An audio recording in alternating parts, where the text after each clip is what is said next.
자, 오늘 엔타임 학교 계속해서 9번째 시간 갖도록 하겠습니다. 오늘 엔타임 학교 주제는 일곱 교회는 왜 마지막 때의 교회인가? 간단한 주제지만은 좀 약간 조금은 이렇게 좀 광범위하게 다루게 될 것 같습니다. 심플하게 다루지 않고 여러 가지 논리적인 이야기들이 많이 나올 것 같아요. 과거에 제가 논리적인 거 좋아했는데 요즘은 점점 논리적인 것도 싫어하기보다도 점점 안 맞아요. 그래서 가끔가다 논리적인 게 나올 때 저도 막 막히더라고요. 옛날에 안 그랬는데 혹시 막히더라도 이해하시기 바랍니다. 언젠가부터 그러더라고요. 자, 오늘 계시록 2장 3장에 나오는 마지막 때 일곱 교회에 대해서 오늘부터 본격적으로 이제 말씀을 나누도록 하겠습니다. 물론 다음 주에 한 강의는 계시록 2장 전에 이제 잠깐 특별한 주제에 대해서 다루게 될 것입니다. 그리고 나서 이제 또 다음 강의부터 에베소 교회부터 우리가 좀 연구를 시작할 건데, 자, 오늘은 그 전에 일곱 교회에 대한 어떤 서론적인 부분을 좀 다루게 될 것입니다. 자, 계시록 1장에는 요한계시록을 기록한 목적과 주제 그리고 수신자에 대한 정보가 아주 분명히 들어있다고 제가 말씀드렸습니다. 요한계시록 1장 2절 3절 4절 한번 같이 읽도록 하겠습니다. 요한은 아시아에 있는 일곱 교회에 편지하노니. 자, 여러분 알아보기 쉽게 빨간색과 밑줄과 파란색을 다 총동원해서 이 짧은 4개의 절 안에 요한계시록의 저작 목적이 있고요. 또 요한계시록의 주제가 있고 또 요한계시록을 수신하는 수신자가 여기 4절까지 다 나와 있습니다. 자, 요한계시록은 왜 쓰여졌다고요? 하나님께서 예수 그리스도를 통해서 천사를 보내어서 그 종들에게 반드시 속히 일어날 일들을 보이시려고 이 요한계시록을 쓰셨다고 했습니다. 근데 그 반드시 일어날 일이 뭡니까? 그리스도의 재림을 말한 것입니다. 예수님이 다시 오실 일을 많은 사람들에게 알게 하시려고 이 요한계시록을 쓰셨어요. 그래서 이 요한계시록을 누구에게 어떤 대상이 졌습니까? 소아시아에 있는 7개의 교회들이고, 자, 그 교회들의 사자들, 오늘날 말하면 목회자들에게 수신자를 해서 쓴 것이고, 그리고 이 요한계시록은 결과적으로 그들이 그것을 읽고 또 그것을 교회 성도들에게 말함으로써, 듣는 자들에게 듣게 함으로써 결국은 그 가운데 기록한 모든 것을 지켜 행할 때 복 있는 자가 되게 하기 위해서, 그래서 이 요한계시록이 쓰여졌다고 말했습니다. 그래서 아시아에 있는 7교회의 이름이 11절에 나와 있습니다. 에베소, 서머나, 버가모, 두아디라, 사데, 빌라델비아, 그리고 라우디게아 교회입니다. 자, 7교회에게 보낸 편지가 요한계시록입니다. 그리고 계시록 2장부터 3장까지는 이들 각각 7교회에 보낸 그리스도의 편지의 내용이 적혀 있습니다. 그러니까 7교회 모든 수신자들은 요한계시록 전체의 내용을 다 이미 편지로 읽고요. 그리고 2장과 3장에는 각각 교회에 해당하는 특별한 또 메시지를 예수님은 전하게 하셨습니다. 자, 그리고 7교회는 당시 로마의 통치 지역에 있는 소아시아 지역에 실제했던 교회입니다. 그냥 허상의 교회가 아니라 실존했던 교회들이고요. 뭐 다다음 주부터 하겠지만은 이 요한 계시록에 있는 7교회는 지금도 그 흔적들이 남아 있어요. 거기 뭐 저는 그쪽에 선교여행 간 적은 없지만은 성지순례 간 적은 없지만은 여러 가지 자료들을 다 보니까 현재도 그때 당시에 7교회에 그런 흔적들이 남아 있습니다. 남아 있기 때문에 이건 실제 했던 역사적인 교회라는 것을 알 수가 있습니다. 자, 그런데 이제 우리가 지난 개론에서 많이 얘기했지만은 이 요한계시록이 반드시 7교회의 성도들에게만 전한 메시지이냐? 오로지 이 요한계시록을 읽을 사람 대상은 당시에 1세기에 있었던 7교회의 사자들과 또 성도들만 이것을 읽을 수 있는 대상인가? 그거에 대해서 한번 생각을 해보기로 하겠습니다. 결론은 뭡니까? 그렇지 않다는 것입니다. 1차적으로는 이 편지 수신자는 7교회 사자고 성도들이지만은 그러나 궁극적으로 예수님께서 이 편지를 쓰게 한 이유는 모든 시대의 모든 교회들에게 이 편지를 읽으라고 쓴 것입니다. 특별히 오늘 이제 우리가 주제가 7교회는 왜 마지막 때의 교회인가라고 하면서 결과적으로 이 7교회에 전한 이 메시지 요한계시록의 말씀은 모든 세대에 전한 메시지인과 동시에 그리고 가장 궁극적인 것들은 마지막 때의 교회들에게 전한 메시지라는 것입니다. 그래서 제가 이제 왜 이것이 마지막 때의 교회들에게 전한 메시지인가를 좀 설명을 해드리겠습니다. 자, 오늘 첫 번째 주제입니다. 7교회는 누구인가? 7교회에 대해서 여러 가지 해석이 있습니다. 첫 번째 해석은 7교회를 당시에 있는 소아시아 지역에 있었던 7교회에 국한한다는 그런 견해입니다. 왜냐하면 요한계시록을 1세기 사건으로 제한하기 때문입니다. 제가 요한계시록을 해석하는, 연구하는 4가지 방법에 대해서 설명을 했죠.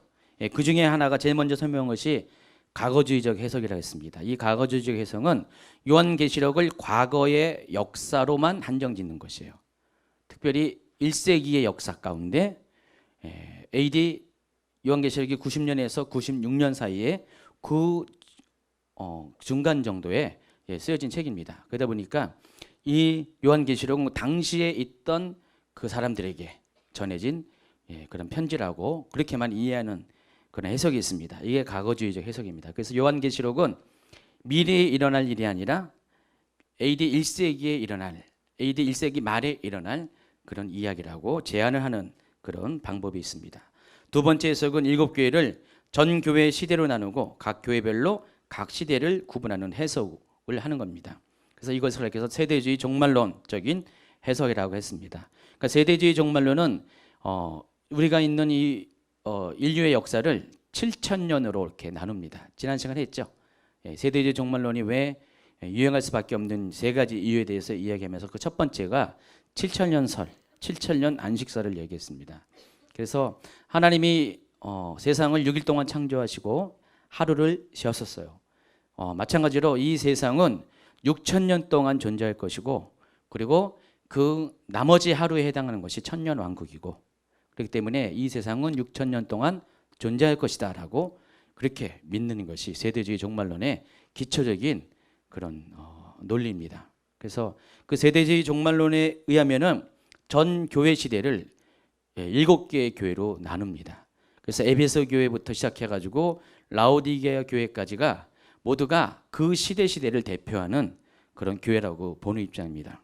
그래서 주 70년부터 312년까지를 에베소 교회라고 이렇게 봐요. 그러니까 에베소 교회에게 전한 이 메시지가 그때 교회에 해당하는 상황이다라고 말하고 서머나 교회는 170년부터 또 312년까지 그리고 이제 맨 마지막에 라오디게아 교회가 있는데 이 라오디게아 교회는 마지막 때의 교회를 의미한다고 보는 입장입니다. 세 번째 해석은 이 메시지의 1차 수신자가 실제 있던 당시 소아시아 7교회의 사자이지만은 그러나 궁극적으로는 마지막 때를 경험하는 전 세계 교회들에게 주는 메시지라는 주장입니다. 저는 이제 이것을 지지하고요. 또 여러분에게 이것을 말하고 있습니다. 이 중에서 세 번째 방금 말씀드린 세 번째 해석이 가장 성경적인 근거를 가지고 있습니다. 그래서 이 주장을 가지고 어떻게 왜 이 요한계시록 메시지가 마지막 때 전 세계 교회를 향한 메시지인가를 지금부터 설명을 해드리겠습니다. 첫 번째, 7교회를 향한 주님은 메시지에 보면은 7교회 모두에게 다는 아니죠. 5교회에게 모두가 하신 말씀이 이기는 자가 되라는 권면을 합니다. 이것은 이제 오늘 처음 들은 분은 그런가 하지만 이제 앞에 들었던 분들은 구체적인 설명들을 이미 다 들었어요. 그래서 요한계시록의 여기 7교회 메시지 중에 특징이 공통된 특징이 뭐냐면은 첫 번째가 귀 있는 자는 성령이 교회들에게 하시는 말씀을 들을지어다. 자, 이거는 모든 교회에게 하시는 메시지고요. 또 그 중에서 5개 교회에게 이기는 자가 되라는 그런 메시지를 전합니다. 그래서 두 가지가 예수님의 교회들에게 하신 메시지의 핵심이에요. 자, 그런데 이 이기는 자가 되어야 할 이유가 모두가 이 성경을 보니까 요한계시록을 보니까 종말의 때와 관련이 있다는 것입니다. 제가 하나하나 설명을 하겠습니다. 계시록 2장 11절을 한번 읽도록 하겠습니다. 귀 있는 자는 성령이 교회들에게 하시는 말씀을 들을지어다. 이기는 자는 둘째 사망의 해를 받지 아니하리라. 여기 이제 이기는 자가 처음 나옵니다. 에베소 교회에게 하시는 말씀이죠. 예. 에베소 교회에게 성령이 교회들에게 하시는 말씀을 들을지어다. 이기는 자는 둘째 사망의 해를 받지 아니라. 근데 이 둘째 사망이라는 것이 과연 뭘까요? 계시록 21장 8절에 나옵니다. 한번 읽어볼까요? 그러나 두려워하는 자들과 믿지 않은 자들과 흉악한 자들과 살인자들과 음행하는 자들과 점술가들과 우상 숭배한 자들과 거짓말하는 모든 자들은 불과 유황으로 타는 못에 던져지니 이것이 둘째 사망이라 그랬습니다. 자, 이 둘째 사망은 곧 뭘 말하는 겁니까? 영원한 심판을 말하는 것입니다. 여러분 지금 여러분이 생각하고 있는 지옥 개념 제가 설명했듯이요. 이 지옥은 한시적인 것입니다. 영원한 지옥이 아닙니다. 우리가 현재 죽은 자가 가는 천국과 지옥은 영원한 천국, 영원한 지옥이 아니라 이것은 주님 오실 때까지. 더 궁극적으로 얘기하면은 이 천국은 천년왕국이 임하기 전까지. 그리고 이 지옥은 천년왕국이 지난 후에 마지막 심판이 있기 전까지, 백보자 심판이 있기 전까지 한시적으로 제한적으로 주어지는 기간이에요. 그래서 이 천국을 가리켜서 예수님은 낙원이라고 표현한 게 맞는 이유가 현재는 우리가 천국으로 이해하지요. 물론 천국은 하늘에 있는 하나님 보좌에 있는 나라이기 때문에 천국이라고 이야기합니다. 그리고 지옥은 음부 가운데 땅에 있는 그런 지옥을 말하는 것입니다. 히브리 사람 구약 성경에서는 수올로 표현하죠. 또 신약에서는 하데스로 표현합니다. 그래서 땅, 하늘과 땅이라는 개념이 분명해요. 그래서 천국은 하늘에 있는 하나님 나라고 이 지옥은 땅 속에 있는 옥을 말하는 감옥을 말하는 것입니다.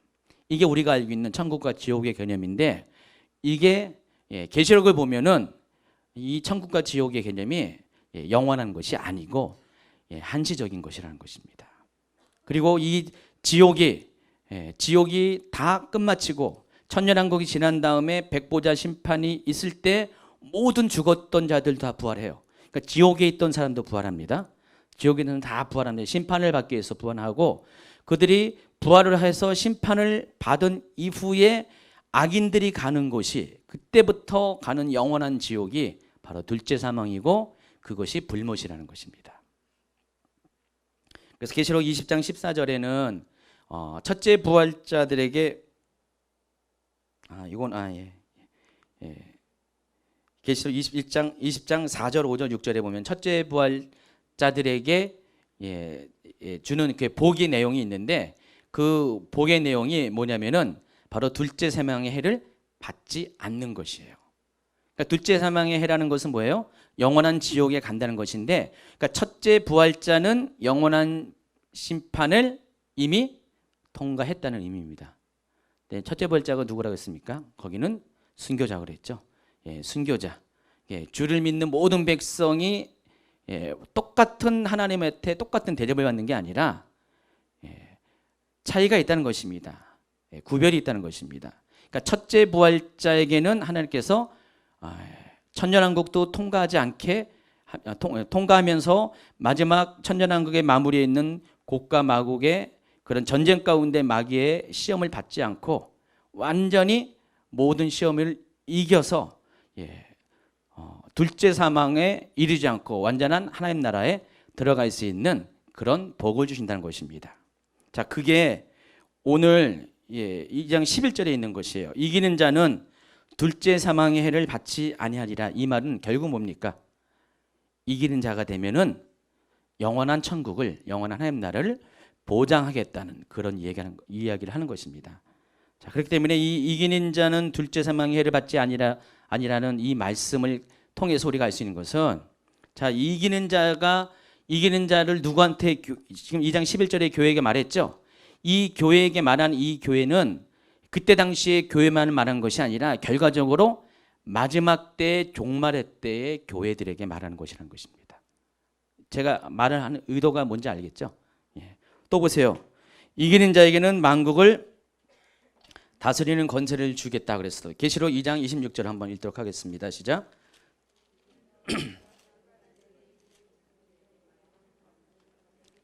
자, 이것도 이제 비슷한 개념인데 앞에 11절에는 둘째 사망의 해를 받지 아니한다 그랬고요. 26절에서는 이기는 자에게는 만국을 다스리는 권세를 주신다 그랬어요. 근데 만국을 다스리는 권세가 의미하는 게 뭔가? 계시록 20장 4절 한번 읽도록 하겠습니다.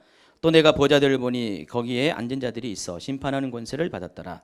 또 내가 보니 예수를 중언함과 하나님 말씀 때문에 목됨을 당한 자들의 영혼들과 또 짐승과 그의 의상에게 경배하지 아니하고 그들의 이마와 손에 그의 표를 받지 아니한 자들이 살아서 그리스도와 더불어 1000년 동안 왕노릇 하리니. 또 6절에도 그들이 하나님과 그리스도의 제사장이 되어 1000년 동안 그리스도와 더불어 왕노릇 하리라. 이것은 다른 킹제임스 버전에 보니까 1000년 동안 그와 함께 통찰이라 그랬습니다. 계시록 20장 4절과 6절에 있는 이 하이라이트한 구절과 계시록 2장 26절에 이기는 자에게 약속한 내용이 어때요? 똑같죠? 만국을 다스리는 권세를 준다 그랬습니다. 결국은 이 이야기는 이기는 자에게는 천년왕국에서 왕노릇하는 권세를 주겠다는 말이라는 것이에요. 그렇기 때문에 이 교회는 어느 교회를 의미하는지를 분명합니다. 마지막 때의 교회를 의미하는 것을 우리가 분명히 알 수가 있습니다. 또 3장 5절을 보세요. 3장 5절 시작. 이기는 자는 이와 같이 내가 그 이름을 생명책에서 결코 지우지 아니하고 그 이름을 내 아버지 앞과 그의 천사들 앞에서 시인하리라 그랬습니다. 여기 보면은 흰옷이 등장하고요. 생명책에서 그 이름이 지워지지 않는다. 또 하나님 앞과 천사들 앞에서 그 이름이 시인한다는 그런 표현들이 있습니다. 자, 이것들 모두 역시 마지막 때 하나님 앞에 서는 것을 전제로 하는 표현이란 것입니다. 계시록에서 흰옷은 모든 고난을 통과하고 모든 시험을 통과하고 하나님 보좌 앞에 승리한 자들에게 입혀주는 옷이에요. 그러니까 천국에 가는 자들에게 입혀주는 옷입니다. 계시록 7장 9절 한번 볼까요? 이일 후에 내가 보니 각 나라와 족속과 백성과 방언에서 아무도 능히 셀 수 없는 큰 무리가 나와 흰옷을 입고 손에 종려가지를 들고 보좌 앞과 어린 앞에 서서 그랬어요. 계시록 7장 9절을 보면은요, 이 장면이 어떤 장면이냐면은 7인의 재앙이 진행되면서 6번째 재앙이 다 끝났습니다. 6번째 재앙이 끝나고 7번째 재앙이 시작되기 전, 그러니까 7번째 재앙이 시작될 때 뭔 일이 일어나냐면 7 나팔 재앙이 일어납니다. 그러니까 계시록에는 모두 3번에 걸쳐서 7 재앙들이 등장하네요. 첫 번째가 7 인의 재앙, 두 번째가 7 나팔 재앙, 세 번째가 7 대접 재앙이 있는데 이 7 인의 재앙과 나팔 재앙과 이 대접 재앙은 계속해서 시간적으로 이어지는 것이에요. 어떤 분들은 이것을 같은 것으로 보고 중복적으로 설명했다고 말하는 분도 있지만은 그러나 이제 계시록의 이제 문맥을 쭉 보면은 절대 그런 게 아니라 이 3가지 7 재앙들은 모두가 각각의 별도의 재앙들을 말하는 것인데 이것들은 시간 순서대로 이어집니다. 근데 특징이 뭐냐면은 7번째 인의 재앙은 인의 재앙 그 자체의 재앙은 없어요. 근데 인의 재앙이 인이 띄어지면은 7 나팔 재앙이 시작되는 것입니다. 또 7번째 나팔 재앙도 자체적으로 재앙은 없어요. 근데 7 나팔이 불려지면은 7 대접이 재앙이 시작이 되는 것이에요. 서로가 연결이 돼 있어요. 이렇게 끊어지지 않고 계속 이어지는 그런 구조로 되어 있습니다. 근데 지금 6번째 인의 재앙까지 끝난 다음에 7장에는 여러분 잘 알고 있는 바로 14만 4천의 이야기가 나오고 또 후반부에는 흰옷 입은 자가 등장을 한다는 것입니다. 근데 이 흰옷 입은 자는 어디에서 볼 수 있냐? 하나님 보좌에서 볼 수가 있어요. 이 14만 앞에 있는 14만 4천은 하나님 보좌가 아니라 이 땅에 있는 무리 중에 14만 4천을 말하는 거고 이 흰옷 입은 사람은 땅에 있는 존재가 아니라 하늘에 있는 존재를 말합니다. 근데 그들은 어떤 사람이냐면은 13절에 14절에 나와 있습니다. 장로 중 하나가 응답하여 나에게 이 흰옷 입은 자들이 누구며 또 어디서 왔느냐 했을 때 내가 말하기를 내 주여 당신이 아시나이다 하니 그가 나에게 이르되 뭐라고 했습니까? 이 흰옷 입은 자들의 정체가 뭐라고요? 시작. 이는 큰 환난에서 나오는 자들인데 어린 양의 피에 그 옷을 씻어 희게 하였느니라 그랬습니다. 자, 그럼 이 흰옷 입은 사람은 어떻게 합니까? 어떤 사람이 결국은요, 고난을 통과하고 환난을 통과하고 그리스도의 피로 정결케 돼서 구원을 받은 사람입니다. 자, 그들이 하나님 보좌에 있게 된다는 것입니다. 자, 그러면 이 흰옷 입은 사람은 결국은 어떻게 됩니까? 이 시기적으로 이때가 하나님 보좌에 있는 마지막 때에 고난을 통과해서 하나님 보좌에 있는 바로 그 사람을 말하는 것이에요. 그렇기 때문에 계시록 3장 5절에 이기는 자에게 주어지는 약속, 흰옷을 입을 것이라는 그 의미는 여기서 이기는 자는 지금의 사람을 말하는 게 아니라 마지막 때에 고난을 통과해서 하나님 보좌에 서는 그 사람을 말한다는 것입니다. 또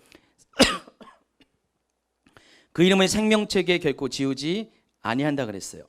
계시록 13장 8절 한번 보세요. 죽임을 당한 어린 양의 생명책에 창세 이후로 이름이 기록되지 못하고 이 땅에 사는 자들은 다 그 짐승에게 경배하리라.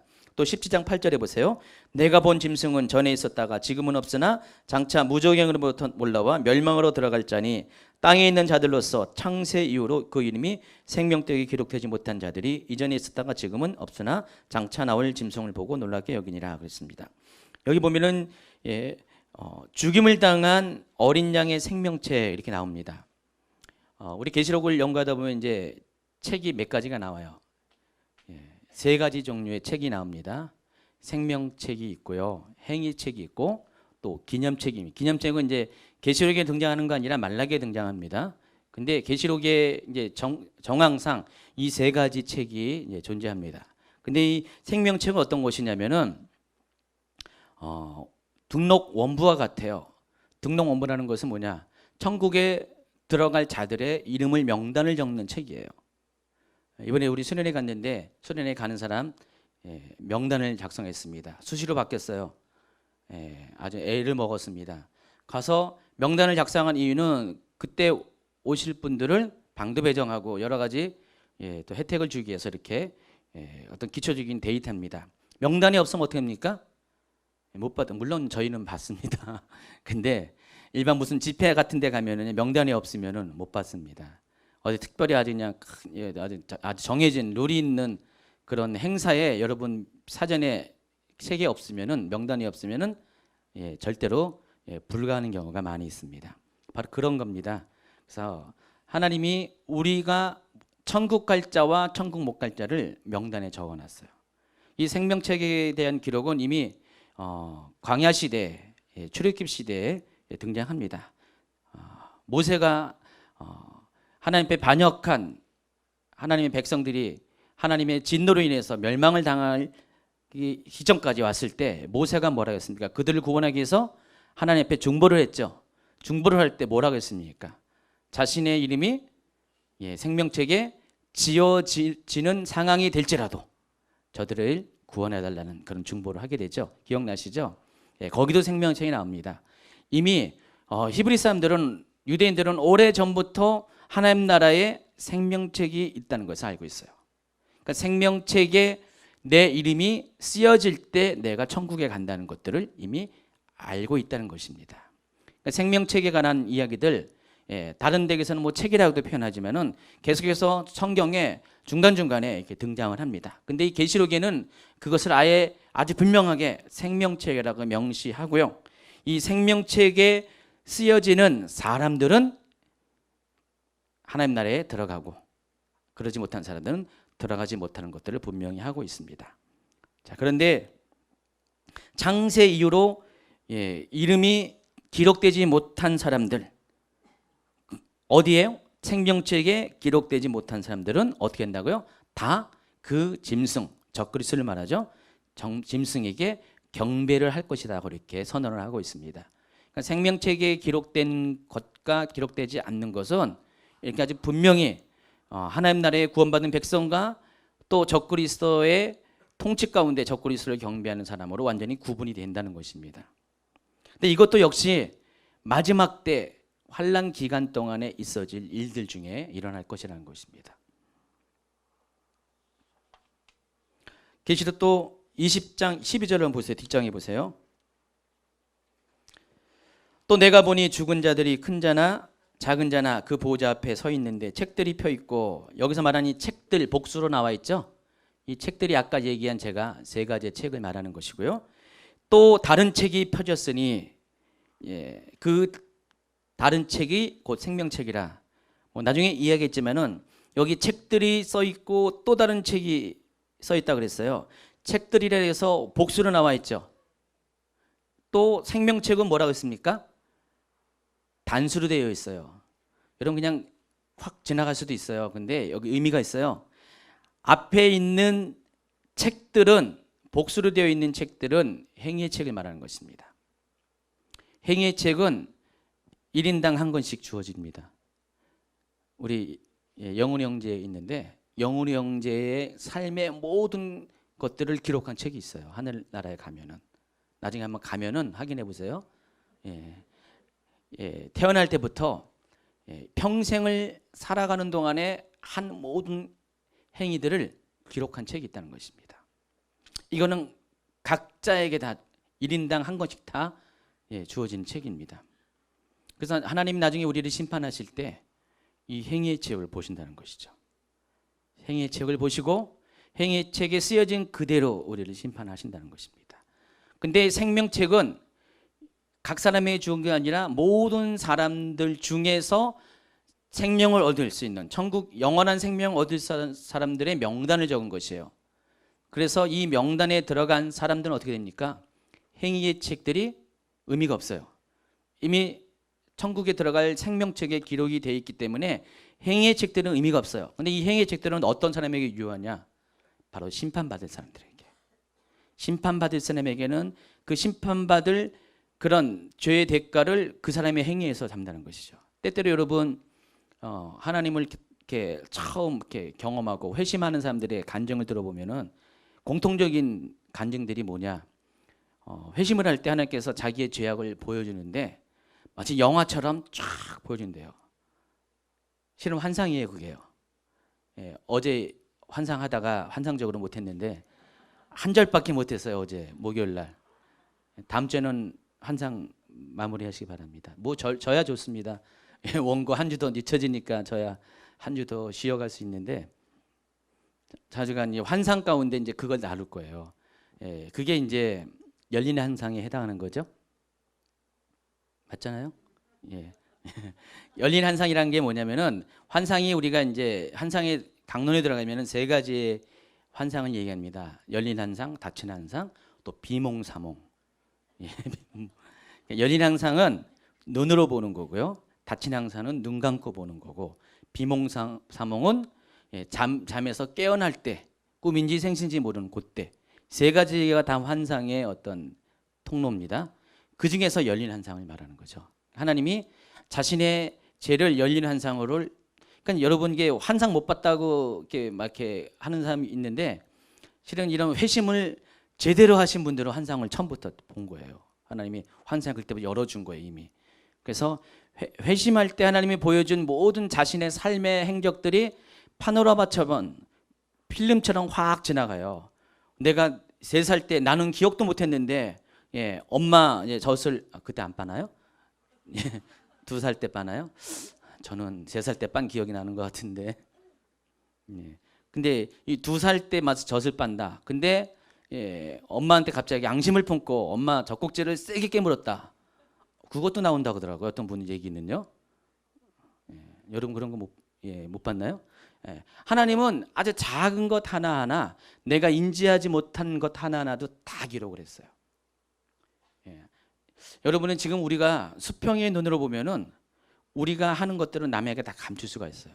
그러나 수직의 눈으로 보면은, 위에서 우리를 보면은 우리 하는 그게 다 보여요. 하나님 눈에는 다 보여가지고 위에서 내려보니까 남들이 안 보는 것처럼 행동하는 모든 것이 다 보이면 하나님이 얼마나 위에서 웃고 계시는지, 저것들 봐라, 저것들 봐라, 그런 것들을 다 기록해 놓으신다는 거죠.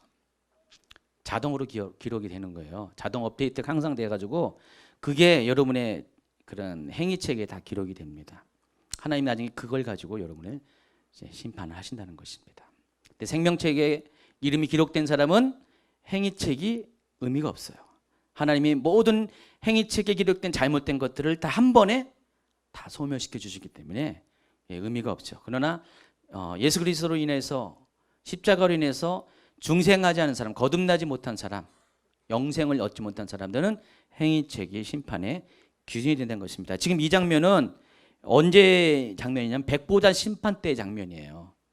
백보자 심판 때에 하나님 심판의 보호자 앞에서 바로 이 책들이 펴 있다는 것입니다.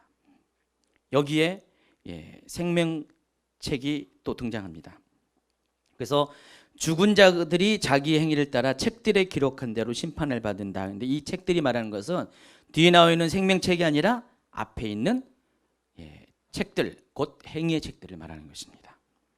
또 계시록 20장 15절을 볼까요? 누구든지 생명책에 기록되지 못한 자는 불못에 던져지리라. 이 불못이 뭘 말하는지 아시겠죠? 아까 얘기한 계시록 21장 8절에 있는 바로 영원한 지옥을 말하는 것입니다. 궁극적인 지옥을 말하는 것입니다. 거기에 기록 다 빠지게 됩니다. 21장 27절도요. 무엇이든지 속된 것이나 가증한 일 또는 거짓말하는 자는 결코 그리로 들어가지 못하되 오직 어린 양의 생명책에 기록된 자들만 들어가리라. 자, 그럼 어떻게 됩니까? 이기는 자에게 이런 권세를 주신다고 했어요. 흰옷을 입게 하고 또 생명책에 기록이 되게 한다는 것입니다. 이것은 전부 다 초점이 마지막 때를 가리키는 것이에요.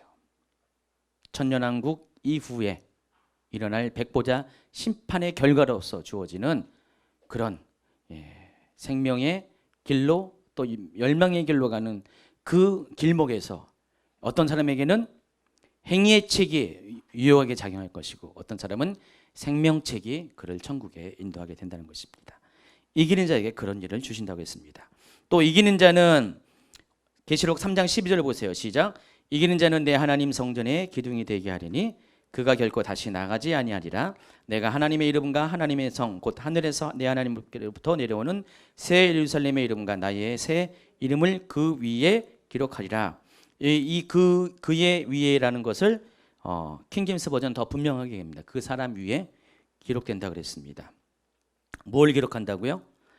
새 예루살렘의 이름과 나의 새 이름을 그 사람 위에 기록된다 그랬는데 그 사람 위에 어떻게 기록합니까? 그 사람을 성전의 기둥이 되게 하기 때문에 그러니까 기둥이 그 사람으로 하여금 이기는 자로 하여금 성전의 기둥이 되게 해서 그 기둥 위에 새 예루살렘의 이름과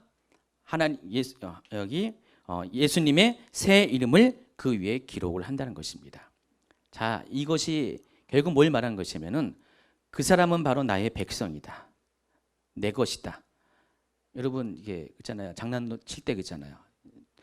뭐 서로 이렇게 사랑하는 연인끼리 장난칠 때 내 것이라면서 혹시 그랬나요? 여러분 남편이 집사님 그랬나요? 혹시요? 볼펜으로 이거 이렇게 우리 저는 안 그랬어요. 저는 안 그랬는데 내 거 하면서 자기 이름을 그 여자친구에다가 손에다가 막 쓰고 이거 내 거라 그렇게 한다는 것입니다. 예수님이 남편한테 그런 거 안 당했으면 나중에 예수님한테 그러기 바랍니다.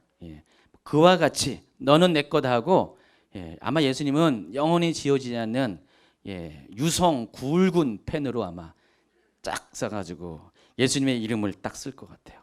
가지고 이 이름이 쓰여지면은 절대로 하나님의 구원에서 벗어나지 않겠다.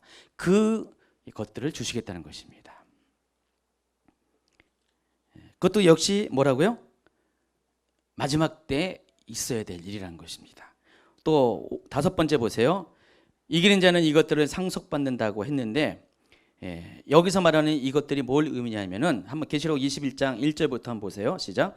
또 내가 새 하늘과 새 땅을 보니 처음 하늘과 처음 땅이 없어졌고 바다도 다시 있지 않더라. 또 내가 보니 거룩하선 예루살렘이 하나님께로 하늘에서 내려오니 그 준비한 것이 신부가 남편을 위하여 단장한 것 같더라. 내가 들으니 보호자에서 큰 음성이 나서 이르되 보라 하나님의 장막이 사람들과 함께 있음에 하나님이 그들과 함께 계시리니 그들은 하나님의 백성이 되고 하나님은 친히 그들과 함께 계셔서 모든 눈물을 그 눈에서 닦아주시니 다시는 사망이 없고 애통하는 것이나 곡하는 것이나 아픈 것이 다시 있지 아니니 처음 것들이 다 지나갔습니다. 보좌에 앉으신 이가 이르시되 보라 내가 만물을 새롭게 하노라 하시고 또 이르시되 이 말은 신실하고 참되니 기록하라 하시고 또 내게 말씀하시되 이루었도다 나는 알파와 오메가여 처음과 마지막이라 내가 생명수 샘물을 목마른 자에게 값없이 주리니 해놓고 7절에 이기는 자는 이것들을 상속으로 받으리라 하겠습니다. 여기서 말하는 이것들은 제가 밑줄 치고 빨간 것으로 한 것들로 목록을 잡으면 됩니다. 새 하늘과 새 땅, 새 예루살렘, 생명수, 생물. 자, 이것들을 이기는 자에게 주신다 그랬는데, 자, 이것들은 다 어디에 있을 것입니까? 마지막 때 존재할 것들입니다. 현재가 아니라는 것이죠. 자, 이것들을 쭉 보시면은요, 이기는 자와 관련된 모든 이런 메시지들, 그러니까 소아시아의 7개 중에서 이기는 자에게 주는 메시지에 관련된 모든 것들은 전부 다 한결같이 마지막 때에 집중된 벌어질 일들의 결과라는 것을 알 수가 있습니다. 결국 뭡니까? 당시에 소아시아 7교회에게 준 메시지는 맞는데 궁극적으로는 이 메시지는 마지막 때의 교회들에게 하는 메시지라는 것이고요. 이 7개는 마지막 때에 존재할 교회들의 어떤 샘플 유형이라고 할 수가 있다는 것입니다. 다음번에 이제 7시 교회를 이야기하면은요, 7개는 각각의 특징이 있어요. 다 독특한 특징이 있다는 것입니다. 잘한 게 있고 잘못한 것이 있어요. 예수님께서 칭찬한 잘한 것이 있고 또 책망한 잘못한 것이 있습니다. 그러나 예수님의 바람은 어쨌든 궁극적으로 그들이 이기는 자가 될 것이고 이기는 자가 되어서 모두가 다 하나님 나라에 들어갈 것을 원하신다는 것입니다. 그러기 위해서는 그들이 예수님께서 말씀하시는 음성을 들을 것을 강조하고 있어요. 귀 있는 자는 성령이 교회들에게 하시는 말씀을 들을지어다를 모든 교회에게 하나도 빠짐없이 반복적으로 말씀한다는 것입니다. 오늘도 하나님께서 마찬가지예요. 귀 있는 모든 자들에게 지금도 말씀하세요. 성령을 통해서 마지막 때 이야기를 지금 전하고 있습니다. 물론 여러분은 이제 마지막 때 이야기를 듣기 위해서 이곳에 왔죠. 몸소 오셨습니다. 유튜브 보셔도 되는데 여기까지 오셨습니다. 그 이유는 여러분이 성령이 하시는 마지막 때 음성을 사모하기 때문에 그래요. 적어도 여러분은 가능성이 있습니다. 되게 좋아하시네요. 특별히 오 집사님 너무 좋아하시는데요. 여러분 충분히 가능성은 있어요. 더 좋아하시네. 근데 실은 사람들이 이 메시지를 안 들어요. 마지막 때 메시지를 안 들어요.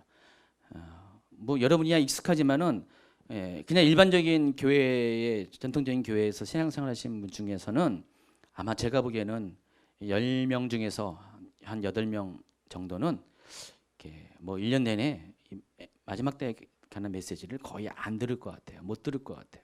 적어도 본인 교회에서 잘 안 전합니다. 잘 안 전하고 또 전하는 것들을 굉장히 좀 이렇게 부담스러워 하시고요. 목사님이 개인적으로 전하고 싶은 마음이 있어도 잘 못 전하고요. 또 본인도 관심도 없는 게 많이 있고요. 그런데 이 마지막 때가 가면 갈수록 마지막 때 메시지를 듣는 자가 복이 있어요. 아까 계시록 1장에 말씀한 것처럼 이 말씀을 읽는 자와 듣는 자와 그 가운데 기록된 걸 지키는 행하는 자가 복이 있다고 그랬어요. 왜냐하면 때가 가깝기 때문에. 우리가 이것을 안 들으면은 우리를 진단할 수 없고 우리가 마지막 때를 어떻게 준비할지를 모르기 때문에 그렇기 때문에 이 마지막 때 메시지는 다 들어야 된다는 것입니다. 그래서 이 교회들에게 하시는 이 메시지가 오늘날 우리 현실 가운데 여러분 모두에게 하는 메시지와 동일하다는 것입니다. 과거의 1세기의 교회들보다 오히려 지금의 교회들이 이 메시지를 들어야 되고 이 메시지에 해당하는 그런 시대에 근접해 있다는 것들을 여러분이 아시기 바랍니다. 또 계시록 2장 10절에 보면은 서머나 교회가 받을 장차 고난, 또 계시록 3장 10절에 빌라델피아 교회가 받을 시험의 때, 자, 이 모든 것들은 시기적으로 마지막 때 7년 환란의 후반기에 있을 대환란 때를 의미한다는 것입니다. 자, 계시록 2장 10절 한번 읽어볼까요? 너는 장차 받을 고난을 두려워하지 말라. 볼지어다 마귀가 장차 너희 가운데서 몇 사람을 옥에 던져 시험을 받게 하리니 너희가 10일 동안 환난을 받으리라. 내가 죽도록 충성하라. 그리하면 내가 생명의 간을 내게 주리라. 자, 이 말씀은 서머나 교회에게 하는 말입니다. 아까 11절 에베소서인데 제가 정정합니다. 서머나 교회입니다. 또 3장 10절 보세요. 내가 나의 인내의 말씀을 지켰은즉 즉 내가 또한 너를 지켜 시험의 때를 면하게 하리니 이는 장차 온 세상에 임하여 땅에 거하는 자들을 시험할 때라. 이거는 빌라델피아 교회에게 하실 말씀입니다.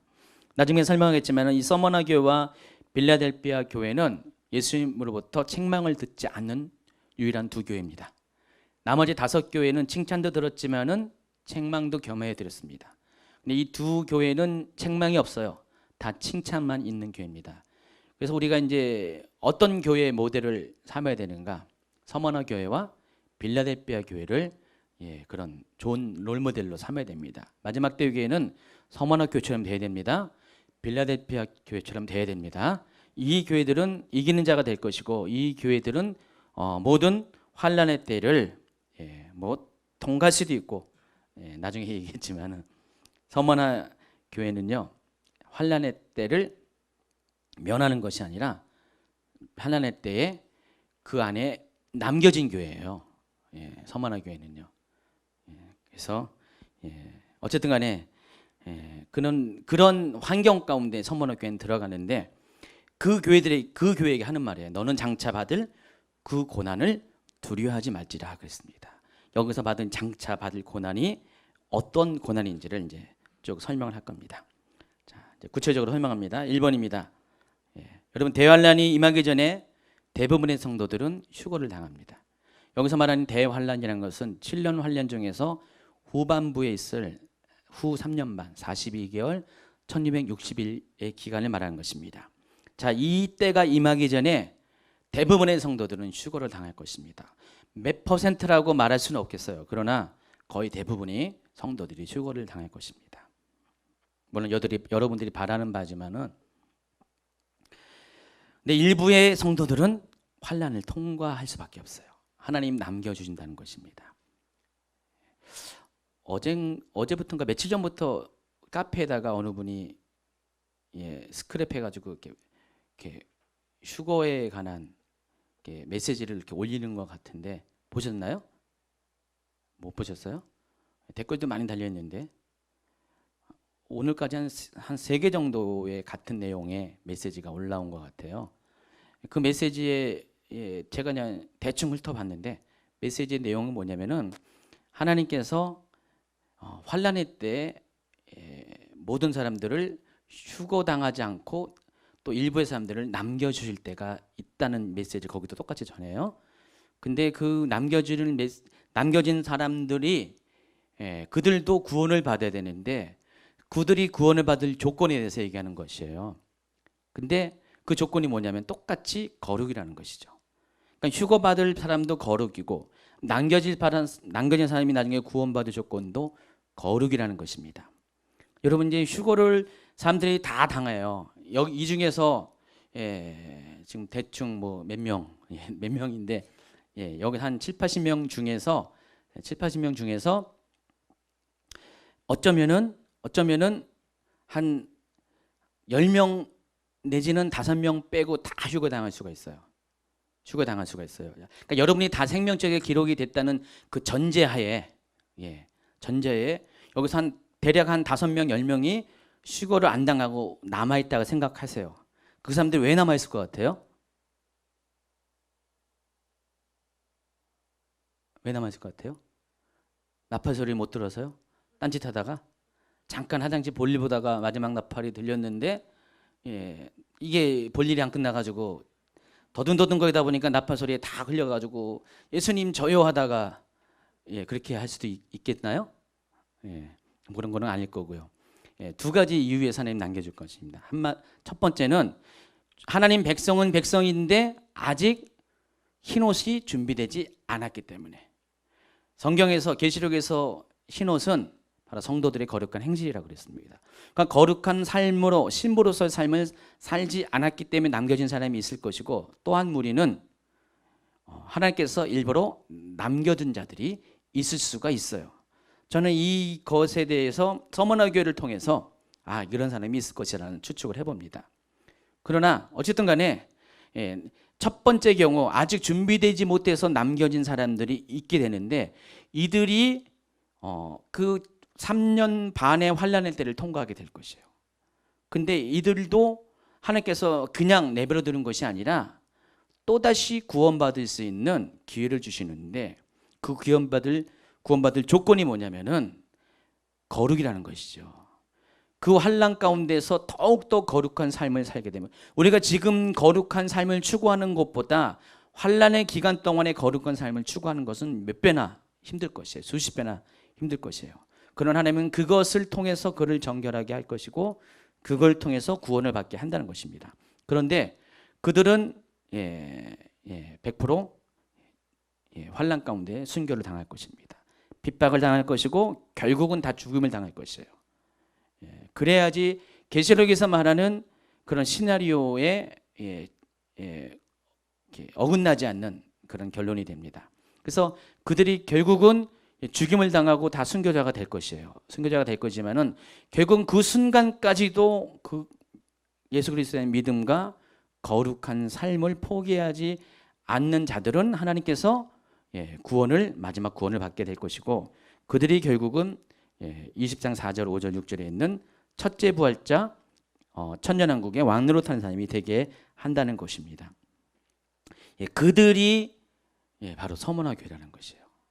서머나 교회의 성도라는 것은 그런 사람들을 말하는 것입니다. 여기 보면은 너는 장차 받을 고난을 두려워하지 말지어다. 자기가 장차 너희 가운데 몇 사람을 옥에 던져 시험을 받게 하리니 너희가 10일 동안 환난을 받으리라 그랬습니다. 자, 보면은 나중에 그때 얘기했지만은 진짜 서머나 교회 가운데 이런 일이 있었어요. 자, 이때는 어떤 때라고 했어요? 7년 대박해가 있는 기간이었어요. 90년부터 96년까지가 제2차 박해가 있었고, 그 기간이 도미티아누스 황제에 의한 박해고, 그 박해의 원인은 뭐라고 했습니까? 황제 숭배를 거절한 사람들에게 주는 박해였어요. 황제 숭배는 당시 로마의 생존을 거는 중요한 문제였어요. 로마가 제국을 이루다 보니까 로마가 하나로 통일시킬 수 있는 그런 구심점이 필요했는데, 바로 그게 황제였어요. 황제를 신으로 여기는 것이죠. 그 전까지, 앞전 시대까지 황제 숭배가 없었어요. 네로 시대부터 조금씩 싹트기 시작해가지고 도미티누스 황제 시대 때는 완전히 황제를 신으로 여기는 그런 의식이 행해졌습니다. 그래서 황제의 신상 앞에 황제는 주님이십니다라는 그런 경배를 하게 됩니다. 옛날에 일제시대 때 뭐가 있습니까? 천황에게 그렇게 한 것처럼, 천황을 신으로 여기 한 것처럼, 그때 교회도 굴복했잖아요. 교회도 신사참배를 했어요. 황제 숭배를, 천황 숭배를 했어요. 그러나 그때 그것을 거부한 사람은 어떻게 됐습니까? 다 옥에 갇혔고, 그 중에서 일부는 순교를 했습니다. 그런 일이 로마 시대도 있었고요. 그리고 그와 같은 역사적인 배경 가운데 앞으로 마지막 때도 그런 일이 반복이 된다는 것입니다. 마지막 때. 근데 그 반복되는 그 역사 가운데 고난을 당하고 또 죽임까지 당하는 사람들이 바로 서머나 교회 성도라는 것입니다. 그들에게 말하는 것이에요. 죽기까지 신실하라. 그러면 내가 생명의 면류관을 주리라 그랬어요. 여기서 이 생명의 면류관이 말하는 것은 결과적으로 하나님께서 주시는 바로 왕노릇하는 그 권세를 말하는 것입니다. 그래서 여기서 죽기까지 신실하라라고 하는 것서 말을 했죠. 그래서 이것은 실제의 죽음을 의미하는 것이고 순교를 의미합니다. 그래서 생명의 면류관은 순교자가 받을 상입니다.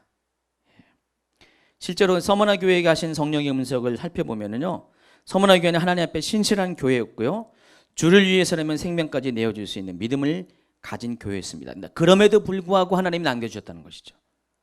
정상적으로 따지면은 휘고를 당해도 몇 번 당해야 되는 아주 귀한 교회였는데 불구하고 하나님은 남겨뒀다는 것입니다.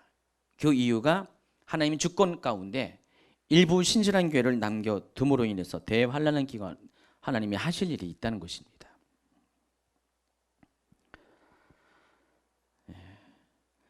그 대환란 중앙 가운데 성도들이 지상에 남아있는 그런 성경의 흔적들이 좀 있습니다. 제가 설명을 하겠습니다. 첫 번째가 92페이지 넘겨 보세요. 12장 7절, 계시록 12장 7절 한번 보세요. 오늘은 좀 약간 논리적인 얘기를 한다 그랬어요, 제가. 그래서 여러분이 좀 약간 머리를 좀 집중하셔야 됩니다. 12장 17절을 보세요. 용이 여자에게 분노하여 돌아가서 그 여자의 남은 자손 곧 하나님의 계명을 지키며 예수의 증거를 가진 자들과 더불어 싸우려고 바다 모래 위에 서 있더라 그랬습니다. 여기서 용은 사탄을 가리킵니다. 근데 우리 계시록 12장을 쭉 보면은요, 12장 1절에 뭐가 나오냐면은 해를 옷 입은 여자가 등장합니다. 하늘의 큰 인적이 보이니 해를 옷 입은 한 여자가 있는데 그 발 아래는 달이 있고 그 머리에는 12별의 관을 섰더라. 자, 이 장면은 삽입장이에요. 삽입장이기 때문에 상징이 나와 있습니다. 계시록을 이해하는 방법 중에 하나가 계시록은 두 가지의 문법적인 특별한 구조가 있다고 했어요. 일반적으로는 시간 흐름상 진행되는 시나리오로 적었고요. 또 그 중간중간에 아주 중요한 부분이 있으면은요, 설명이 필요할 때는 잠시 시간을 멈추고 거기에 주석을 답니다. 그래서 거기를 집중적으로 조명하는 삽입장들이 들어가요. 그러니까 삽입장을 통해서 이때 일어난 일에 대해서 구체적으로 설명을 합니다. 근데 그 삽입장들의 대부분들은 상징적인 언어로 되어 있어요. 그러니까 시나리오로 진행되는 것들은 상징적인 언어보다는 문자적으로 우리가 이해해야 되는데 이 삽입장의 경우는 상징적인 언어들이 되어 있습니다. 그림으로 되어 있다는 것입니다. 우리가 경험하지 못했던 이야기들이 많이 있어요. 그 중에 하나가 이제 12장인데 12장에 보면은 용이 등장합니다. 여러분, 이제 용이라는 것이 사탄이라는 것은 우리가 다 알고 있어요. 다 알고 있죠. 그러나 그때 당시 사도 요한이 본 용의 모습을 설명할 때 사람들은 용이 누군지는 잘 모를 거예요. 그렇죠? 우리는 이미 성경적인 지식을 다 갖고 있기 때문에 용이 누구 의미한지를 사탄의 의미를 알고 있는데 그때 당시에는 잘 몰랐을 것이라는 거죠. 근데 그 용은 사탄을 말하는 것이고 용이 여자에게 분노해서 돌아가서 그 여자의 남은 자손을 과 싸우려고 바다 모래에 섰다 그랬는데 이 남은 자손을 이야기해서는 앞에 1절부터 잘 이해를 해요. 지금 이거 하다 보면은 계속해서 이제 나중에 할 것들을 다 설명을 하게 되는데 오늘 조금 길어지더라도 제가 이제 이해를 위해서 좀 설명을 하면서 지나가겠습니다. 1절에 나와 있는 이 하늘의 큰 이적은 12장 1절부터 6절까지는 시기적으로 예수님의 초림 시대를 말하는 것입니다.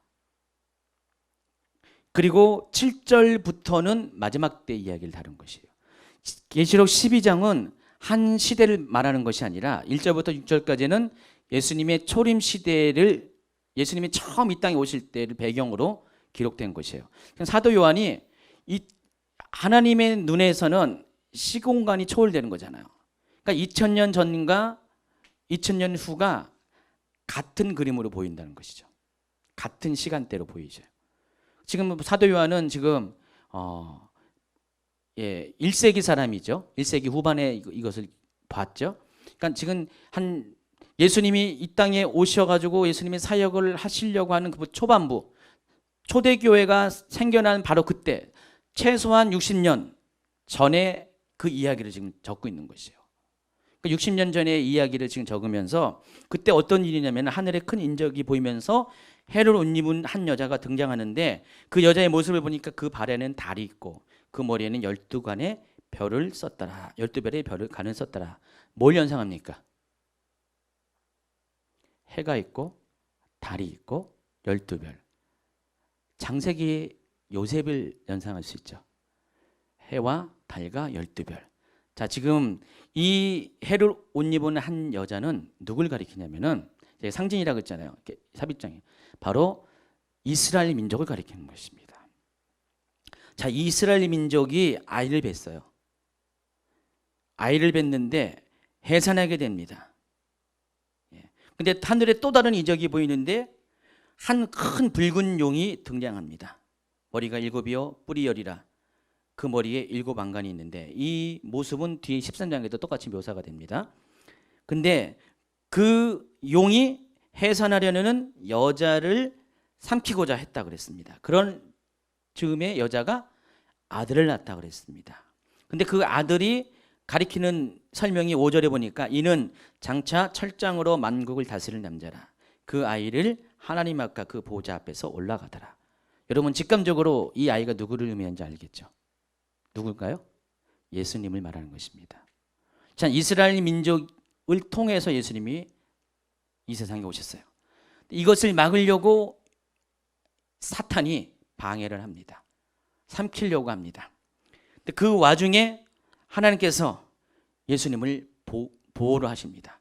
그리고 하나님 앞으로 올라간다는 것은 예수님이 부활하신 다음에 승천을 말하는 것이고요. 6절에 보니까 그 여자가 광야로 도망하며 거기서 1260일 동안 그를 양육하기에 하나님의 예비하신 곳에 있더라 그랬습니다. 그 여자는 누굴 말한 것입니까? 결국은 바로 이스라엘 민족인데 이 이스라엘 민족 중에서 초대교회 초대교회를 구성한 이스라엘 민족으로 시작된 초대교회 공동체를 말하는 것입니다. 여러분 예수님이 승천하신 다음에 곧바로 일어나는 것이 뭡니까? 교회가 탄압이 일어났잖아요. 사도행전 보세요. 교회가 부흥한 다음에 탄압이 일어나가지고 전부 다 교회가 흩어지게 되잖아요. 디아스포라가 됩니다. 바로 그 장면을 묘사를 하고 있는 것이에요. 그러니까 교회의 역사를 얘기하는 것이고 적어도 60년 전에 사도 요한의 기준으로 보면 60년 전에 일어난 일을 하나님이 이게 보게 하신 것이에요. 이 장면을 환상 가운데 보게 하신 것이고 그리고 나서 7절에 보면 하늘에 큰 전쟁이 있는데 미가엘과 그의 사자들이 용과 더불어 싸운다 그랬어요. 미가엘은 누굽니까? 하나님의 군대 장관을 말하죠. 이 군대 장관과 그를 따르는 천사들이 여기 사자는 천사를 말하는 겁니다. 용과 사탄과 더불어 싸웁니다. 근데 용을 보좌하는 또 용의 수하들이 마귀의 군대들이 하늘에서 전쟁을 벌입니다. 제가 눈에 설명했지만은 지금 현재도 이 용 사탄은 공중 권세를 잡고 있어요. 지금 현재도 공중 권세를 잡고 있습니다. 창세 이후로 계속 공중 권세를 잡고 있어요. 이 세상은 세 개의 하늘로 구성되어 있습니다. 우리 눈으로 보는 물리적인 하늘이 1층 천이고 그다음에 마귀가 붙잡고 있는 두 번째 하늘이 2층 천이고 그리고 그것을 통과해서 하나님이 보좌에 계신 데가 3층 천이라고 했습니다. 세 개의 하늘이 존재하는 것이에요. 그래서 우리가 기도할 때 하나님 1층 천에서 기도하면 3층 천에서 이것을 들어서 응답을 해야 되는데 이 중간에 있는 2층 천에 있는 존재들이 이것을 막고 있다고 했죠. 바로 공중 권세를 잡고 있어요. 이 권세가 언제까지 유효하냐면은 바로 마지막 때까지 유효해요. 근데 마지막 7년 환란 때가 되면은 그때 공중에서 전쟁이 일어나면서 하늘에 있는 하나님의 군대가 내려와서 공중에 있는 마귀의 군대들을 전부 다 이 땅으로 내려보내요. 싸워서. 그래서 공중 권세를 차단시켜 버리죠. 그래서 지금은 마귀가 공중에 있는데도 이 정도인데 마귀가 이 땅에 내려오면 어떻게 되겠어요? 그 상황은 아주 심각하겠죠. 그때가 대환란의 시대가 된다는 것이죠. 대환란의 후 3년 반 시대가 되면은 마귀가 이 땅에 자기의 무리를 데리고 완전히 이 땅을 장악하게 내려오게 됩니다. 근데 그것은 하나님께서 이들을 심판하기 위해서 마지막으로 그들을 이렇게 몰아세우시는 것이에요. 결국 이 땅을 심판하기 위해서 이 땅으로 내려보내는 거예요. 이해하시죠? 하나님 심판이 점점 하늘에부터 점점 내려오면서 이 땅에 전부 다 심판의 대상들을 다 몰아놓고요. 그리고 심판받지 아니한 사람들은 다 공중으로 끌어올립니다. 1차적으로 휴거시켜가지고 성도들을 공중으로 끌어올리고 그리고 7년 환란 마지막 환란이 끝나기 전까지 남은 자들을 죽음으로써 순교를 통해서 하나님 나라에 들어오게 한 다음에 이 땅에는 완전히 마귀와 적그리스도와 거짓 선지자와 또 그를 따르는 악한 자들, 불신자들만 남게 해가지고 이 세상을 완전히 심판의 장으로 만들게 됩니다. 그것을 위해서 지금 공중에서 전쟁이 일어나는 것이죠. 이 전쟁은 어떤 분들은 이 전쟁을 아주 오래전 창세 이전의 전쟁으로 보는 분이 있는데 절대 아닙니다. 이것은 미래에 일어날 전쟁입니다. 그리고 이 전쟁의 결과 모든 악한 존재들이 이 땅에 내려오게 돼가지고 마지막 심판을 위해서 준비가 됩니다. 그래서 설명을 그래서 쭉 이제 넘어가요. 쭉 가면은요, 여기 이제 뭐 그 얘기 나오고 13절에 보면은 용이 자기가 땅으로 내쫓긴 것을 보고 남자를 낳은 여자를 박해한다 그랬습니다. 그러니까 지금 이 상황은 마지막 때에 일어날 상황이라고 했죠. 7절 이하부터는요. 그럼 용이 지금 이 땅에 내려오니까 어떻게 됩니까? 화가 나죠. 분노가 있죠. 자기가 있어야 될 것은 공중의 권세를 갖고 있었는데, 그래서 수시로 하나님 보좌에 올라가서도 성도들을 참소하고 욥기에서 나오죠. 그리고 이 땅에서는 사람들을 미혹하는 일들을 마음껏 행하고 있다가 이 땅으로 다 쫓겨나니까 화가 나죠. 화가 나니까 여기 있는 하나님과 관련된 사람들을 핍박을 하는 거예요. 이전보다 더 강하게. 바로 그때가 후 3년 반 기간이라는 것이죠. 근데 그때도 이런 핍박이 있다는 그 의미는 성도들을 남자를 낳은 여자를 박해한다는 그 의미는 교회를 박해한다는 의미는 그때도 교회가 남아있다는 것입니다. 여기서 말하는 그 여자의 자손, 그라는 정관서를 썼어요. 그 여자는 앞에 말하는 12장 1절에 해를 옷 입은 여자를 말하는 것이고, 그리고 그 여자의 남은 자손이라는 것은 마지막 때 있을 교회 공동체, 특별히 환난 기간에 남은 자들을 말하는 것입니다. 그래서 그들을 핍박, 박해를 하게 된다는 것입니다. 자, 이것을 통해서 그 여자의 남은 자손이 교회 공동체를 의미하는 것이고, 교회 공동체가 환난을 통과한다는 것을 우리가 알 수가 있습니다. 그러니까 성도들도 환난을 통과합니다. 어떤 분들은 7년 환년이 되면 성도들 한 명도 안 남는다고 막 이렇게 확실하게 믿고 있는 분이 있지만은 성경을 보면 안 그래요. 지금 계속 설명까지입니다. 또 다른 증거가 있습니다. 계시록 13장을 보세요. 계시록 13장 보시면은 5절부터 보세요. 또 짐승이 과장되고 신성모독을 말하는 이유를 받고 또 42달 동안 일할 권세를 받으리라. 자기 보시면 알겠지만은 계시록 13장도 또 다른 삽입장입니다. 12장에 이어지는 삽입장이에요. 12장은 어떻게 끝나냐면은 7절에 보니까요. 용이 여자에게 분노하여 돌아가서 그 여자의 남은 자손 곧 하나님의 계명을 지키며 예수의 증거를 가진 자들과 더불어 싸우려고 바다 모래에 서 있더라 그랬습니다. 여기 보면은 예수의 증거를, 하나님의 계명을 지키며 예수의 증거를 가진 자들이 구체적으로 누구를 의미하는지를 우리가 나중에 보면 알았어요. 계시록 20장에 보면은, 또 계시록 14장에 보면은 그들이 바로 환난 기간 동안에 남겨진 사람이라는 것을 알 수가 있습니다. 순교자들 말하는 것입니다. 이들과 싸우려고 바다 모래에 서 있는데 그 장면과 바로 이어지는 것이 13장 1절이에요. 내가 보니 바다에서 한 짐승이 나오는데 이 짐승은 뿔이 10이요 머리가 7이라. 아까 묘사한 용과 모습이 같습니다. 그러니까 이 적그리스도, 이 짐승은 용의 대리자예요. 대리자에서 나오는데 사단이 지금 여자의 남은 자손과 싸우려고 이렇게 바다 모래에 서 있죠. 바다 모래에 서 있고 그 장면에 이어서 그 바다에서 뭐가 등장한다고요? 짐승, 적그리스도가 등장한다는 것입니다. 그리고 그 적그리스도의 모습을 보니까 용의 모습과 똑 빼닮았어요.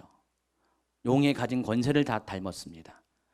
그가 나타나가지고 성도들을 핍박을 한다는 것입니다.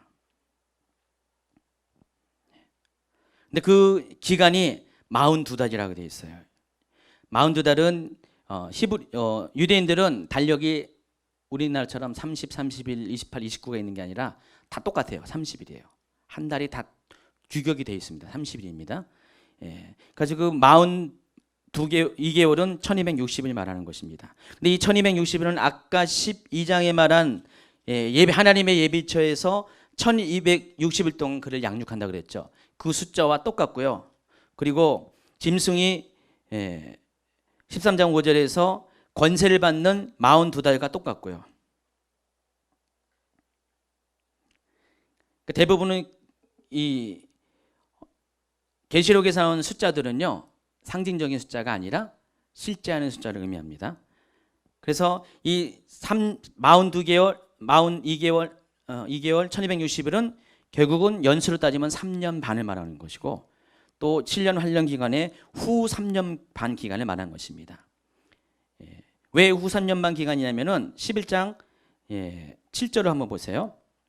그들이 그 증언을 마칠 때 무정에부터 올라오는 짐승이 그들과 더불어 전쟁을 일으켜 그들을 이기고 그들을 죽인다고 나와 있죠. 지금 93페이지 하고 있습니다. 그들이 누구를 의미하면은 두 증인을 말한 것입니다. 두 증인은 11장 3절에 나와 있습니다. 내가 나의 두 증인에게 권세를 주니 그들이 굵은 베옷을 입고 1260일을 예언하리라고 했습니다. 이 1260일 동안 이 세상은 7년 환란의 전반기가 동안은 두 증인의 활동이 있습니다. 이 두 증인의 활동은 세 가지 활동이 있습니다. 회개와 예언과 권능의 사역을 하는데, 이 두 증인의 사역은 마치 엘리야와, 그러니까 세례 요한과 예수님의 사역을 합친 것 같아요. 나중에 설명을 하겠습니다. 구체적으로 그런 역할을 하는데, 이 두 증인의 사역이 너무나 강하기 때문에 적그리스도가 활동을 못했어요. 때만 노리고 전전긍긍하고 있었어요.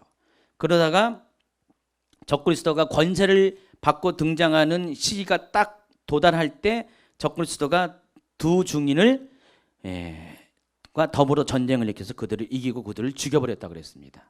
그 두 증인이 순교를 하는 장면이 나옵니다. 그래서 계시록 11장과 12장 13장의 내용을 보면은 이 7년 환란의 기간이 정리가 돼요. 그러니까 전 3년 반 기간은 두 증인의 사역이 있고 후 3년 반 기간은 적그리스도의 활동이 있는데, 두 증인이 사역하는 3년 반 기간 동안에는 하나님께서 그 기간 동안에 대부흥을 일으킵니다. 대추수가 일으키고요, 교회가 살아날 것이고, 그러나 후 3년 반이 되면은 모든 교회는 이미 대부흥의 결과 하나님이 성도들을 휴거시키고, 남은 자들만, 아직 믿음으로 충분히 준비되지 못한 사람, 아니면 하나님께서 순교를 위해서 예비된 자들만 일부를 남겨놔 가지고 그들이 고난을 통과하게 되고, 그 기간 동안에는 사단이 적그리스도에서 권세를 잡는 기간이 된다는 것입니다. 근데 7절에 보니까 권세를 받아, 짐승에게 대해 얘기하는 건데, 권세를 받아 성도들과 싸워 이기게 되고 또 각 족속과 백성과 방언과 나라를 다스리는 권세를 받았다 그랬습니다. 여기서 이 적그리스도가 권세를 받아서 성도들과 싸워 이긴다 그랬습니다. 그러면 적그리스도가 42개월 후 3년 반 기간 동안에 권세를 가지고 다스리는 기간 동안에 성도들이 존재한다는 것이에요. 교회는 어떤 분들은 계시록에 교회라는 단어가 등장하지 않아가지고 교회는 다 수거됐다고 얘기하지만은, 교회라는 단어는 나와 있지 않아도 여기 충분히 성도들이 고난을 받는다는 것들, 성도들이 지금 싸워서 적그리스도와 전쟁을 벌이고 있다는 것들이 충분히 나와 있습니다.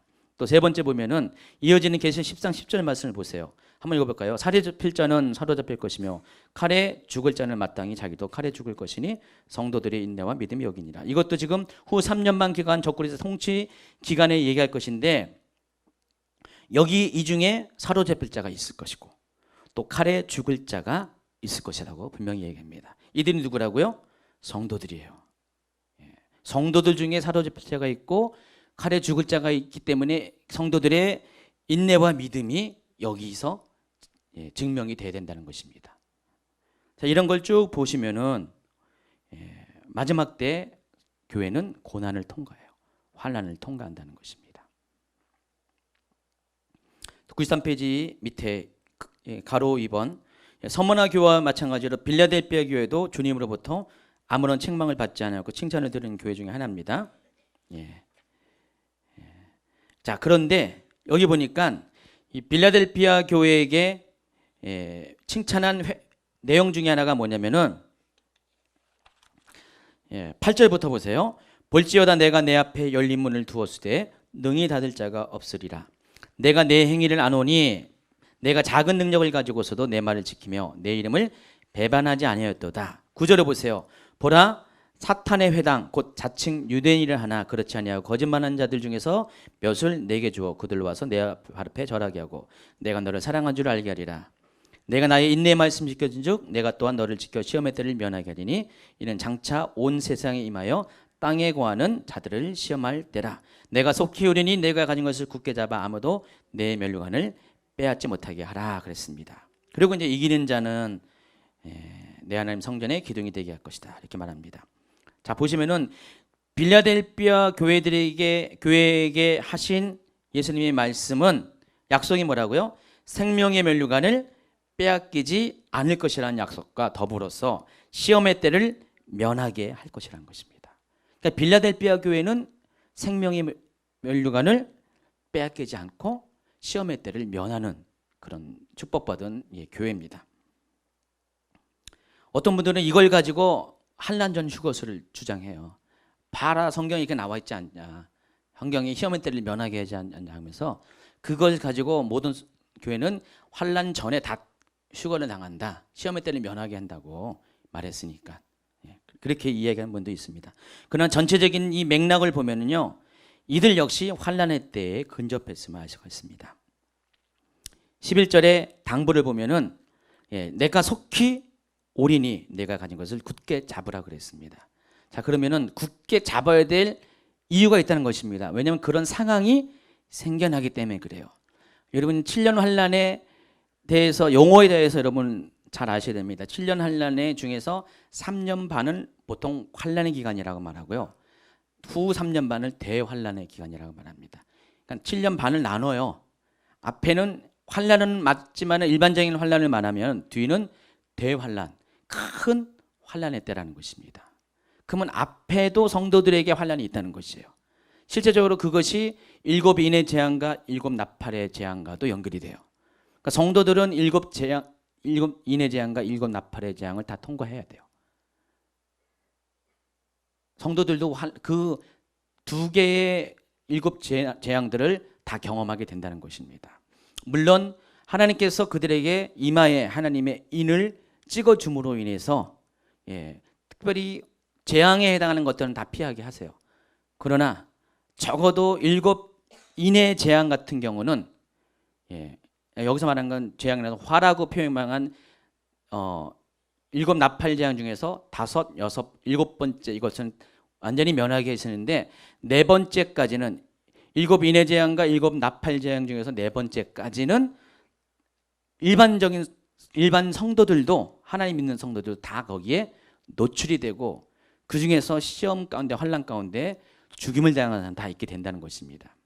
그렇기 때문에 환란은 맞아요. 환란은 맞지만 뒤에 있을 환란에 비교하면 작은 환란에 불과하기 때문에 환란을 이렇게 나누게 된다는 것입니다. 지금 그것을 염두에 두고 하는 것이에요. 그러니까 빌라델피아 교회는 환란 가운데 역시 있어요. 그러나 주님이 속히 올 것이니까 그 와중 가운데 흔들리지 말고 붙잡고 있으라는 것입니다. 그러면 면류관을 빼앗기지 못하게 한다는 것입니다. 근데 여기 자칭 유대인이 나와요. 자칭 유대인에 대해서 다음 주에 제가 중간에 더 설명을 할 겁니다. 아예 한 장을 설명을 할 겁니다. 한 주제를 가지고.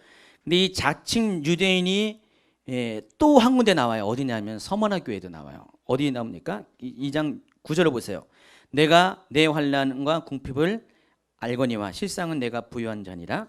자칭 유대인이라 하는 자들의 비방도 알거니와 실상은 유대인이 아니요 사탄의 회당이다. 보시면은 이 자칭 유대인이 해필이면은 서머나 교회와 빌라델피아 교회에 예수님께서 그들을 칭찬할 때 나오는 그런 문맥 가운데 나온다는 것입니다. 아까 얘기했죠. 서머나 교회와 빌라델피아 교회는 유일하게 칭찬만 듣는 교회라고 했죠. 하나님 보시기에 좀 보배로운 교회들이에요. 아무런 잘못 없고 아무런 실수 없고 책망이 없는 그런 온전한 교회를 말한 겁니다. 서머나 교회, 빌라델피아 교회. 근데 이 서머나 교회와 빌라델피아 교회에 동일하게 누구로부터 회방을 당하고 누구로부터 핍박을 당하냐? 바로 자칭 유대인이라는 것입니다.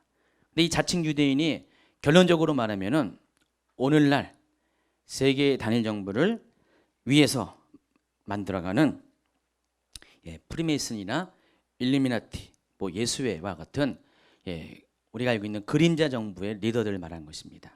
자, 이들은 실제적으로 혈통적으로는 유대인이 아님에도 불구하고 스스로 자기를 유대인이라고 보는 사람들이고요. 그러나 유대인이라고 말을 하지만은 결론적으로 그들은 유대인의 정체성을 지향하지 않고 오로지 자기들이 원하는 세상을 꿈꾸는 그런 사람들을 말하는 것입니다. 그들에 대해서는 다음 주에 설명을 할 것입니다. 자, 그런 사람들에 의해서 이들이 환난을 당한다는 것입니다. 앞으로 시간이 가면은요, 지금은 드러내지 않았지만은 이런 보통 우리가 음모라고 얘기하는 그림자 정보라고 얘기하는 이런 사람들의 무리들이 점점 정체를 드러나게 될 것이에요. 이미 제가 이 계시록 강의를 시작한 지 뭐 몇 년 됐는데 몇 년 전과 지금의 상황을 봐더라도요, 그 전에는요 이게 그냥 뜬 소문처럼 몇 명만 알고 있는 이야기로 알고 있었는데 지금은 웬만한 사람들이 다 인정할 정도로 이 그림자 정부의 정체가 막 드러나고 있어요. 그러니까 프리메이슨이라는 것이 이제는 더 이상 스스로 안 숨깁니다. 일루미나티 더 이상 예수에 다 안 숨깁니다. 앞으로 보세요. 1년, 2년, 3년 지나고 보시면은요, 그들의 정체가 더 분명해질 거예요. 더 세상 가운데 드러나게 될 것인데 지금까지는 우리가 많이 안 드러나 있어요. 수면 아래 그들의 정체가 있는데 초대 이 마지막 여기 1세기 마지막 때에 서머나 교회와 빌라델피아 교회가 자칭 유대인이라는 사람들에게 고난을 당하는 것처럼 역사는 반복해서 마지막 때가 되면은 자칭 유대인이라고 하는 그들에 의해서 교회들이 환난을 당한다는 것입니다. 이들의 가장 공격의 영순위는 기독교인이에요. 그것도 아주 정결하게 예수님을 잘 믿는 그런 크리스찬들을 공격을 하게 될 것입니다. 여러분 지금 세계가 지금 하나가 되고 있죠.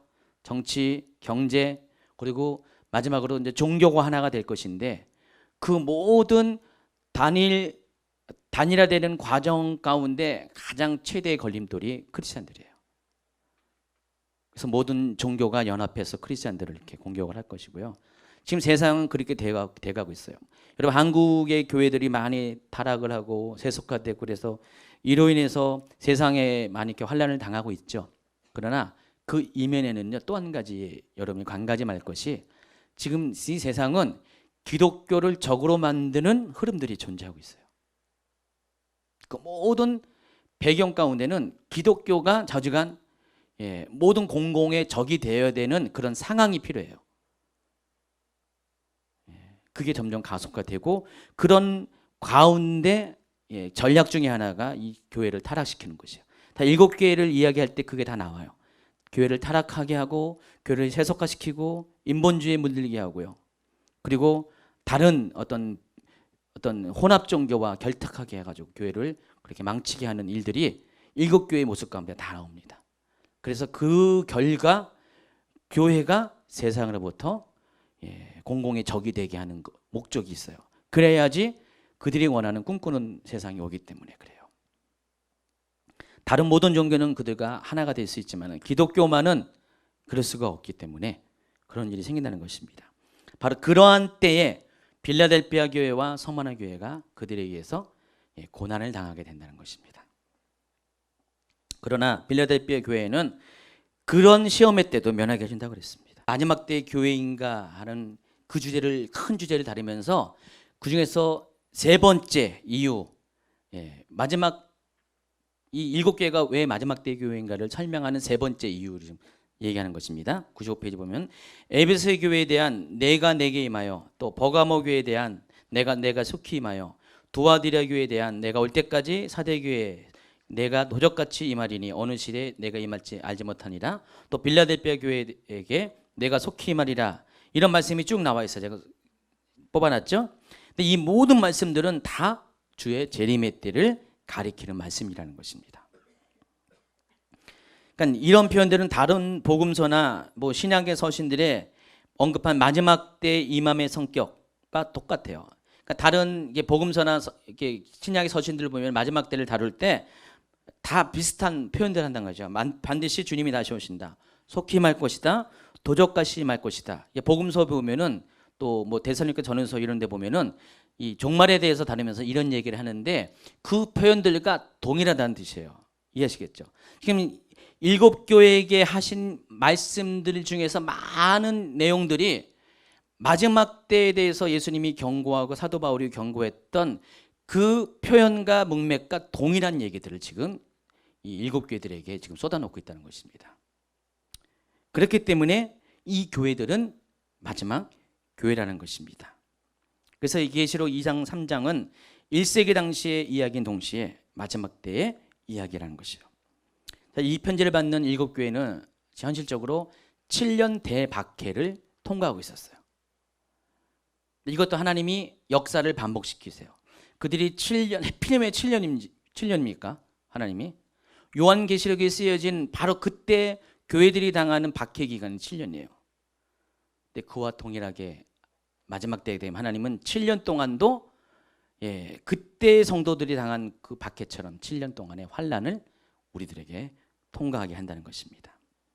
그래서 이때에 이 요한으로부터 이 메시지를 전해들은 이 교회들은요, 정말로 그때가 마지막 때인 것을 실감을 했어요. 정말 주님이 곧 오실 것을 생각을 했었어요. 이 메시지를 받는 순간에 두려워했습니다. 그러나 메시지를 받는 순간에 마지막 때에 대한 이야기들이 쭉 시나리오가 전해지면서 그럼에도 불구하고 결국은 우리가 이기는 자가 될 것이라는 위로와 격려와 확신도 받았을 것입니다. 그래서 이 메시지는 당시 교회들에게 그 환난을 통과하는 힘이 되었고요. 그 교회들로 하여금 이 마지막 때를 이길 수 있는 방법들, 준비들을 갖출 수 있는 실제적인 능력이 되었습니다. 마찬가지로 오늘날도 우리가 이 시기를 우리가 나중에 여기 살아계신 분 중에서 여기 계신 분들이 살아서 경험한 사람도 있을 것이에요. 어쩌면 있을 것입니다. 그러니까 그만큼 주님의 때가 아주 임박히 가까이 왔다는 것이에요. 그럴 때 여러분이 이것을 들으면서 이 요한계시록을 들으면서 이 시대가 어떻게 흘러가고 어떻게 이 시대가 종말을 맞이하는 것들을 여러분이 알게 될 것이고 내가 이 고난을 당하지만은 그러나 주님께서 나와 함께 할 것이고 또 주님께서 이 고난을 끝난 다음에 이기는 자에게 주는 상급들이 이러한 것들이라는 것들을 여러분이 알고 깨닫게 되면은 그 고난의 시기를 맞이할 때 여러분은 그것을 충분히 이길 수 있는 그런 능력이 여러분도 모르게 이렇게 갖춰지게 된다는 것입니다. 만약 이것을 듣지 않으면은요, 이 요한계시록을 전혀 듣지 않으면 이것을 몰라요. 시대를 모르고요, 어떻게 준비할지도 모르고 어떻게 이 시대를 극복할 수 있는 방법도 모릅니다. 그러나 여러분이 이것을 지금 듣는 것이 복이 있는 이유는 이걸 통해서 여러분이 그것을 예배할 수 있는 그런 사람이 되기 때문입니다. 마지막 때는 먼 옛날의 이야기 아닙니다. 뒤의 일이 아닙니다. 정말로 가까운 시기 가운데 도래할 수 있는 지금 현재의 모든 상황과 정황들을 보면은 가까운 시기에 도래할 수 있는 그런 임박함을 갖고 있습니다.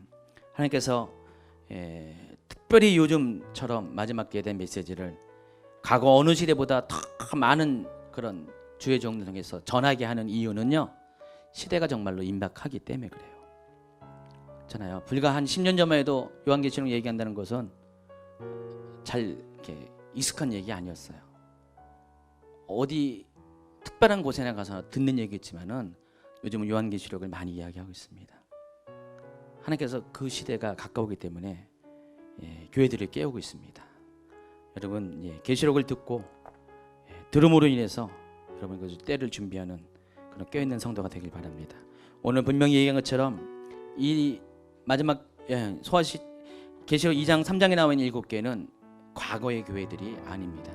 물론 과거에 존재했던 교회들이지만은 또 역사 가운데 있었던 그것을 끝난 교회가 아니라 정말로 마지막 때에 우리가 경험할 교회고요. 어쩌면 여러분의 모습 중에 하나라는 것입니다.